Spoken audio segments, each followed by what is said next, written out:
Welcome to the McAfee Center Stage webinar series. My name is Nick, and I will be your host. This webinar is a brief overview covering common use cases and scenarios regarding this topic. It is not intended to be all-encompassing. If assistance is needed, please contact McAfee Technical Support. Our presenter today is Victor Smith. Victor is a Strategic and Compliance Team Lead providing services to McAfee security clients. Victor has over 22 years of experience providing consulting, compliance, and strategic support services for government and commercial entities in support of compliance and effective business processes. Victor has a strong focus on conducting compliance reviews, process improvement activities, information security gap assessments, and information technology audits. Victor has worked on projects for companies in the insurance, banking, construction, transportation, logistical shipping, and private sector. Ladies and gentlemen, Victor. Thank you very much, Nick. McAfee wants to thank you very much for taking time out of your very busy schedule to discuss a very important topic, credit card security. As the industry has learned, compliance and industry best standards are essentially in place to serve the same purpose, overall information security for systems in your environment. The compliance part adds an extra amount of work for many organizations. But if one takes the approach of implementing key controls for information security in the environment, most organizations will be heading down a road to address compliance requirements.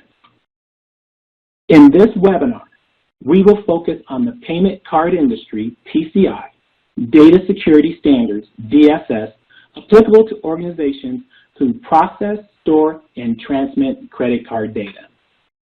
The agenda for today's webinar consists of discussing business impact, defining PCI SSC and PCI DSS, PCI SSC prioritized approach, PCI DSS requirements, PCI DSS scope, considerations to achieve compliance, terminology, best practice policies and procedures, compensating controls, McAfee PCI services, and we will finish with PCI standards summary. We will now discuss business impact and defining PCI SSC and PCI DSS. To set the stage for today's PCI discussion, I want to touch on the business impact. It's hard enough keeping up with the latest cybersecurity threats. None of us were prepared for COVID impacts. Companies were forced to devise a work-from-home plan for their employees, which added more complexity to the security landscape. Attacks have increased. Online payments have also increased. The July 2020 McAfee Labs report indicated disclosed malware attacks have increased by 33%. Account hijacking accounts have increased by 71%, and targeted attacks have increased by 60%. Furthermore, a recent Bain & Company report projected the online transaction value to increase by 5 to 10% by 2025. PCI SSC. They are an independent industry standards body providing oversight of the development and management of the payment card industry security standards on a global basis. The PCI Security Standards Council's mission is to enhance global payment account data security by developing standards and supporting services that drive education, awareness, and effective implementation by stakeholders. The Council was founded in 2006 by American Express, Discover Financial, JCB International, MasterCard, and Visa Inc. They share equally in the governance and the execution of the Council's work. The two priorities for the Council's work, one is helping merchants and financial institutions understand and implement standards for security policies, technologies, and ongoing processes that protect their payment systems from breaches and theft of cardholder data. And two, to help vendors understand and implement standards for creating secure payment solutions. The Security Standards Council, SSC, has implemented several security standards which may apply to your organization. In this webinar, we will only focus on the PCI Data Security Standard. Payment Card Industry Data Security Standards, PCI DSS, is a set of technical and operational requirements designed to protect debit and credit card data.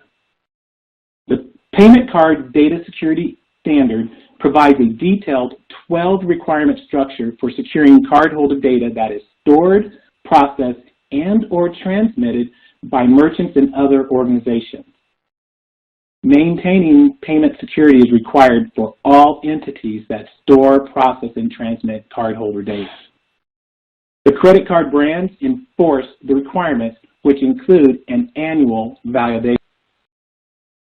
We will now discuss the PCI SSC prioritized approach and the PCI DSS 12 requirement. PCI SSC prioritized approach.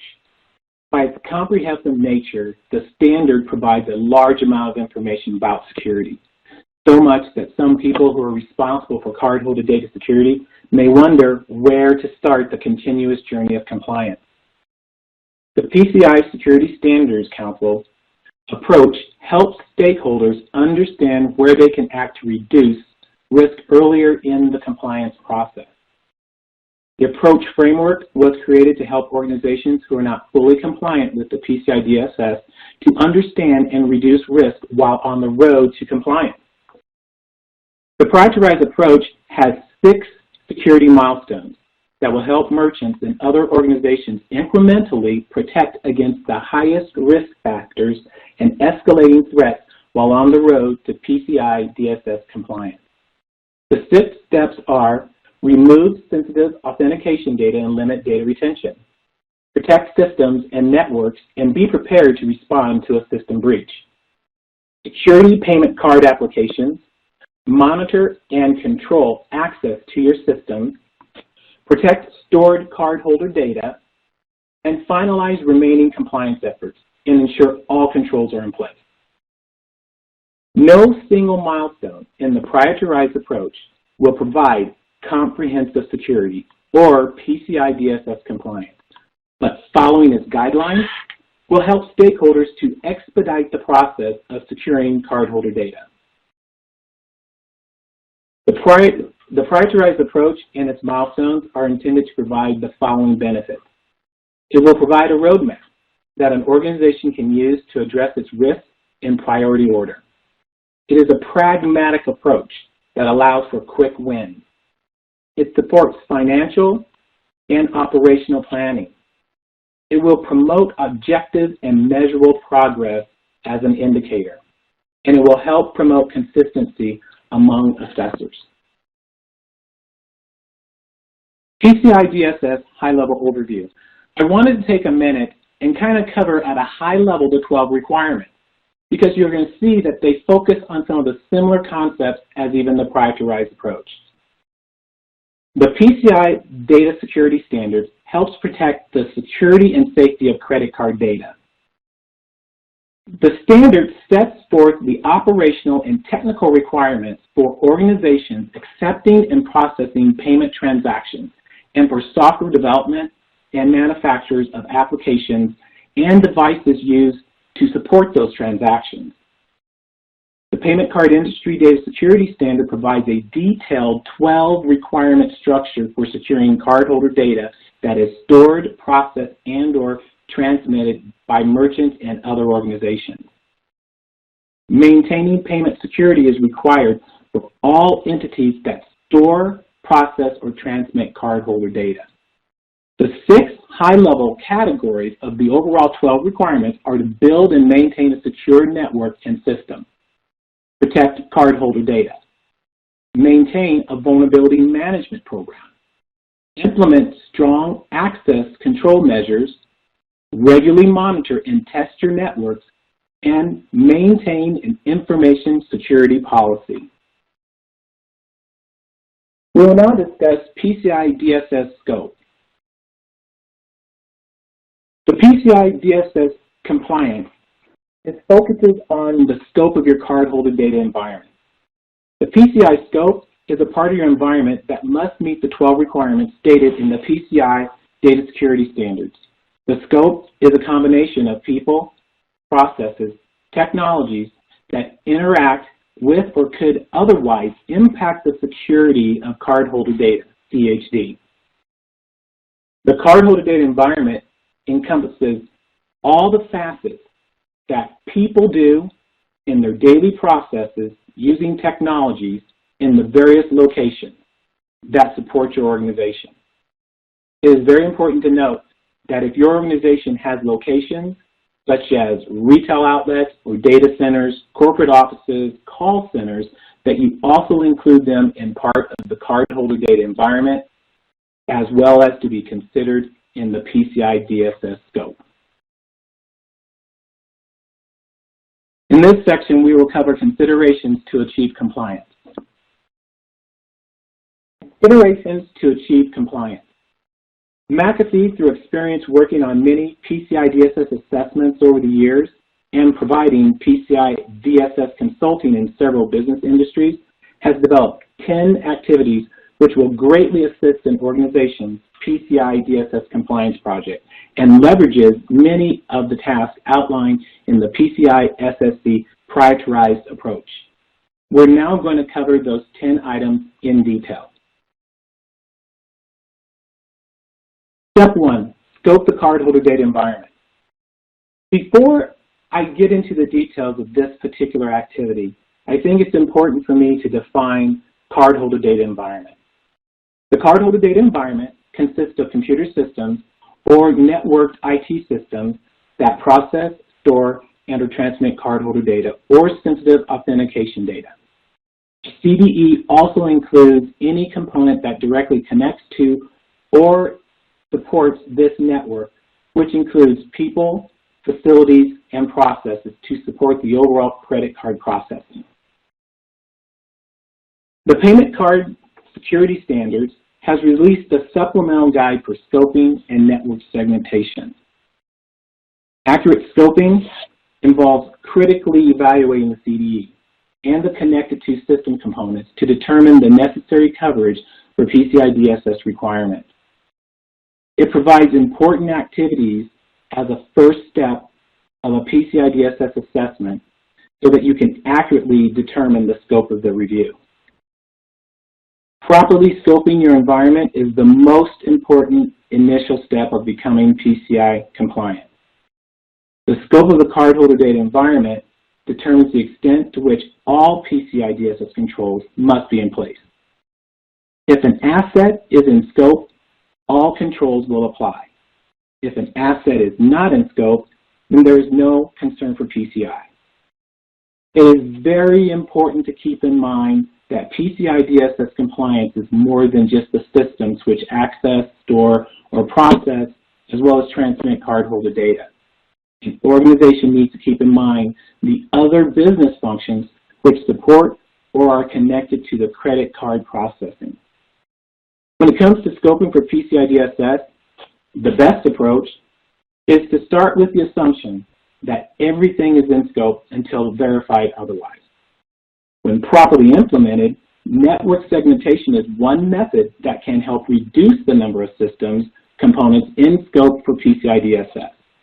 Now, there are other methods that may also be effective in reducing the number of systems to which PCI DSS controls, such as outsourcing to a third-party service provider or using a PCI-listed point-to-point encryption solution. As part of the steps to identify what is in scope, one should identify how and where organizations receive cardholder data. You would want to locate and document where account data is stored, processed, and transmitted. Take time to identify all other components, processes, and personnel that are in scope. Implement controls to minimize the scope to necessary components and processes and personnel that are required. Implement all applicable PCI DSS requirements, and the final step, which is very important, to maintain your key controls and monitor the effective and efficiency of those different controls. Step 2, involve key stakeholders. Projects with involved stakeholders are far more likely to be successful. The first step is identifying the project stakeholders. Stakeholders are anyone impacted. This includes individuals and organizations, and it also extends to those with a perceived impact. There are three main types of stakeholders. The first are those most likely impacted directly by complying with PCI DSS. It could be data owners, system owners, data custodians, system administrators, database administrators, developers, etc. The second group is made up of people who are connected to the cardholder data environment, whether they are managing security systems, supporting business processes, could be legal, human resources, or even your training department. The third category includes those people who actually do the day-to-day operations where cardholder data is accepted. This group of individuals are on the front line interfacing with the public. They have the most contact with cardholder data and are instrumental in ensuring controls are in place to protect cardholder data, are operating and effective. All three categories of stakeholders can be engaged and involved in achieving and maintaining PCI DSS compliance. All have valuable contributions to make to the success of the assessment and maintaining a compliant status. Step 3, obtain PCI in-scope inventory. PCI DSS has a requirement, 2.4, maintain an inventory of in-scope systems. Maintaining a current list of all system components will enable an organization to accurately and effectively define the scope of their environment for implementing PCI DSS controls. Without an inventory, some system components could be forgotten and be inadvertently excluded from the organization's configuration standards. There are three core components an organization should be validating and preparing for any PCI DSS assessment. You want to make sure that you have an up-to-date data flow diagram. You need to have complete network diagrams. And as I've mentioned, a complete inventory of in-scope systems. Armed with these artifacts, you can better identify the in-scope assets, which need to be part of the PCI DSS in-scope inventory. Every system that stores, processes, or transmits cardholder data is considered in scope and should be in the inventory. The system should be reflected within your data flow diagram. This can include items like servers, data stores, databases, workstations, voice over IP phone infrastructure, anything that is involved in your cardholder data environment should be considered as part of your inventory. Step 4, understand cardholder data locations and the flow in the environment. The first principle for understanding cardholder data locations will be to know the credit card data flow in the environment. The review of the sharing of cardholder data, whether it is internally or externally, and the systems which access cardholder data, even if the information is not stored. An organization should start with the entry point, where the credit card data enters the environment, and trace the data through the network connections, applications, databases, and/or communication points. The best and easiest way to understand where cardholder data resides is to identify all systems, including servers, laptops, databases, etc., that include cardholder data and apply protection techniques to the data. Step 5, understanding enterprise assets which are connected to the cardholder data environment. PCI, as we have discussed, is all about the scope. Getting the scope right or wrong, perhaps, is the most critical single factor. Any organization being assessed that is using inconsistent approaches to scoping can expect potential disagreements during the assessment.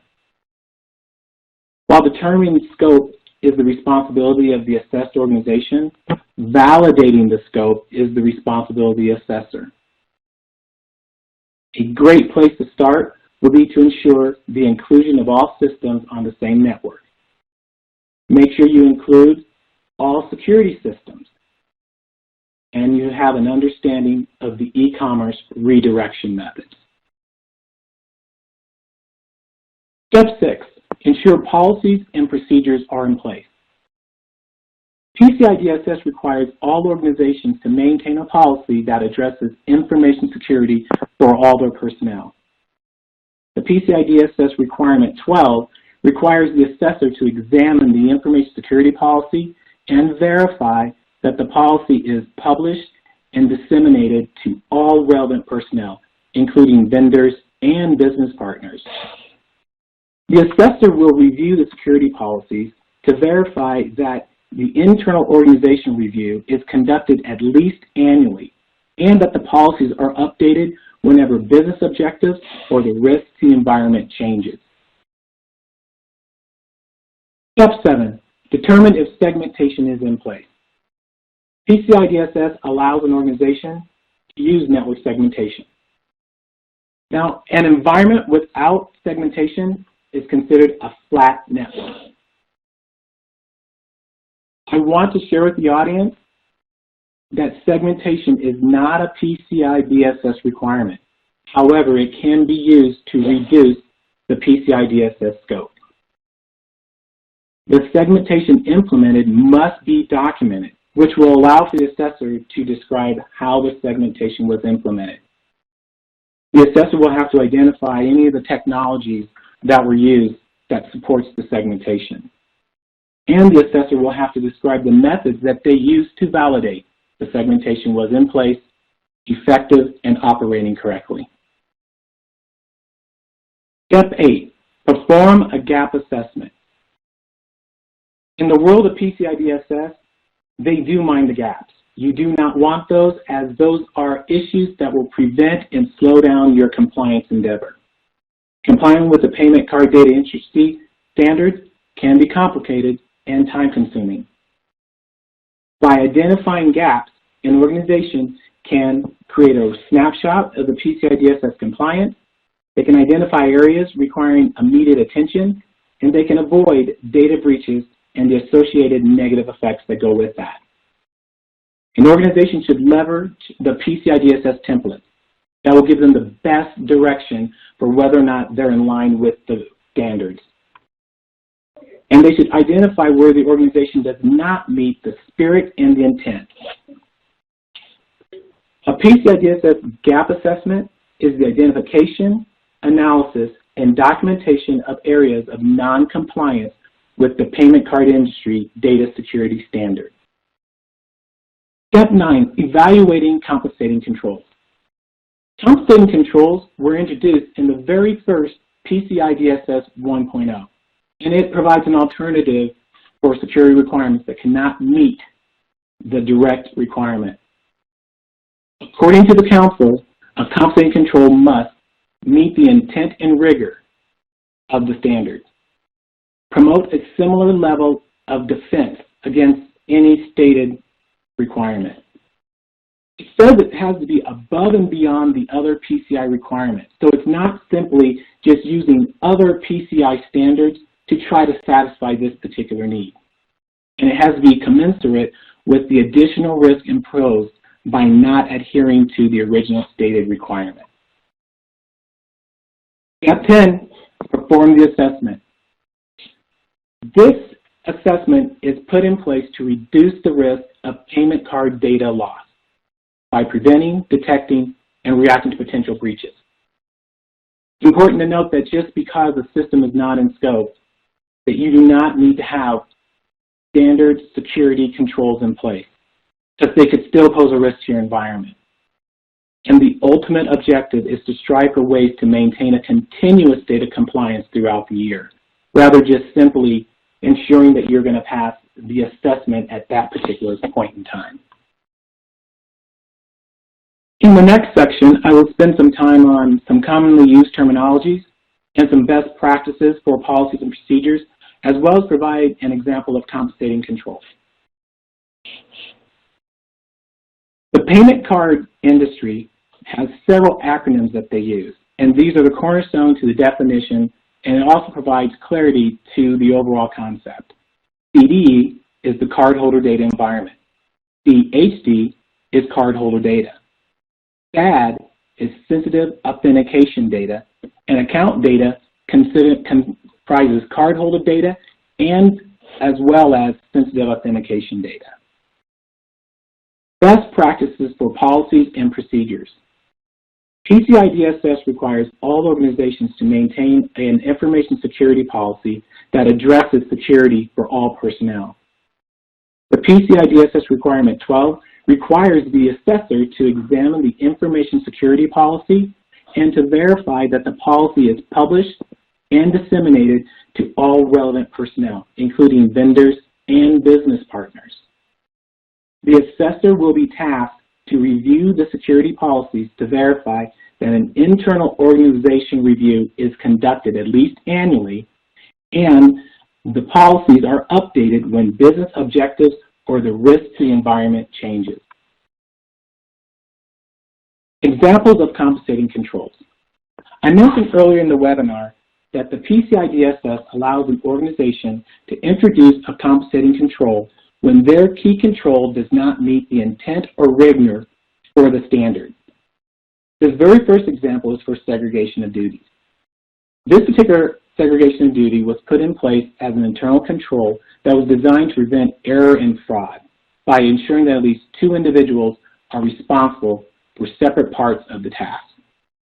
To mitigate this risk, what the organization can do is have one person responsible for the accounting portion of the job and another person responsible for signing the checks. Another example in the field of encryption. The encryption requires converting all electronic data into ciphertext or changing cryptographic keys periodically. This can be difficult. An organization may use multiple compensating controls to address this particular security requirement.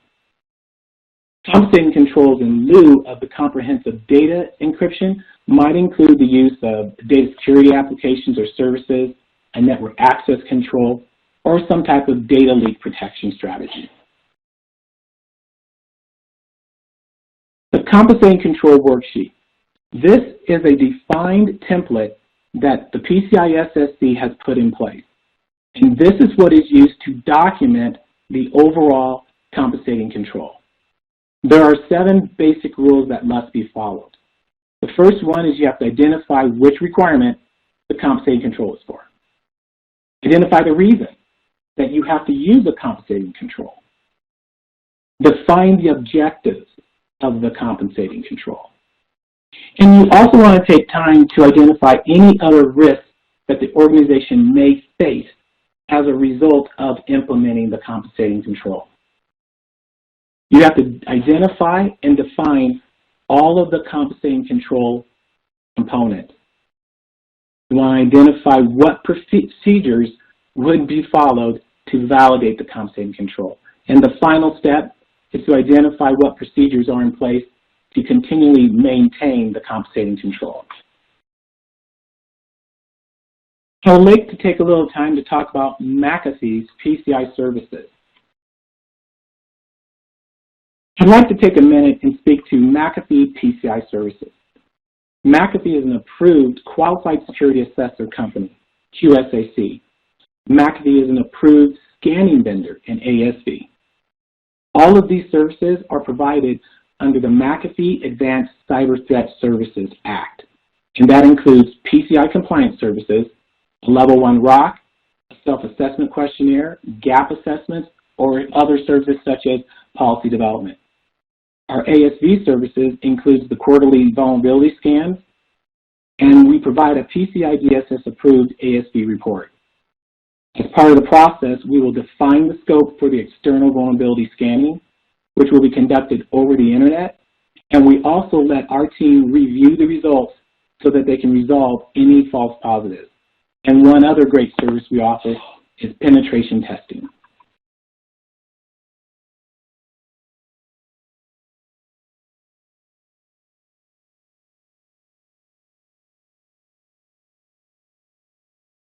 As we start to wrap up this webinar, I would like to spend another quick moment to talk about the PCI Standards Summary. This is all of the information that we've been covering during this incredible webinar. PCI DSS covers security of the environments that accept, store, process, and transmit cardholder data. It's also important to understand that PCI DSS applies to any entity that accepts, stores, processes, and/or transmits cardholder data. It's an important note that organizations should not rely just on the annual assessment, because that may increase risk. And it's also very important for the establishment of an ongoing approach that can review the processes for all security controls that supports the organization continually. I would like to finish up by just letting everyone know that you can reach out to McAfee Acts for any PCI DSS services that you may need. McAfee Acts is here for you, and if you need to contact us, you can contact your McAfee sales rep or your channel partner. In closing, I want to thank everybody for taking some of their valuable time to discuss the PCI DSS standards and also some considerations for how to go about achieving PCI DSS compliance. Thank you very much. And now I'd like to put it back over to you, Nick. I want to thank everyone for joining today's webinar, and a big thank you to Victor. We have expanded our customer self-service capabilities, including but not limited to our McAfee Enterprise Support app for Android and iOS, new product support pages, the support community, McAfee Support YouTube channel, and social media help needs on Facebook and Twitter. This will conclude today's webinar. Stay safe, everyone.